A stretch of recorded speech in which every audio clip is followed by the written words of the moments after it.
नमस्कार. राज्यामध्ये जर बघितलं तर दिनांक 12 मे 2025 रोजीचे ताजे सोयाबीनचे मार्केट या ठिकाणी आपण बघणार आहोत. सर्वप्रथम सुरुवात करूया लातूरपासून. तर लातूरमध्ये कमीत कमी 3,900 तर जास्तीत जास्त 4,400 रुपये मार्केट या ठिकाणी स्थानिक व्यापाऱ्यांकडे बाजारभाव असे आहेत. यानंतर नांदेडमध्ये बघितलं तर कमीत कमी 3,800 सरासरी 4,000 तर जास्तीत जास्त 4,400 रुपये मार्केट या ठिकाणी आहे.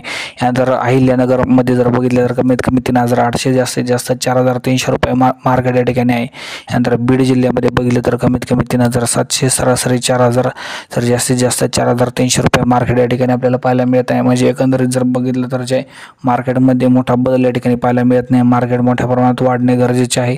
सध्या जर बघितलं तर उत्पादन खर्च निघणे अशक्य झालेले आहे. एकंदरीत स्थिती जर बघितली तर ज्या पुढील काही काळामध्ये सोयाबीनचे बाजारभाव वाढले पाहिजे, सरकारने प्रयत्न केले पाहिजे. यानंतर जर बघितलं तर जे अमरावतीमध्ये कमीत कमी 3,900 जास्तीत जास्त 4,500, वाशिममध्ये कमीत कमी 3,900 जास्तीत जास्त 4,400.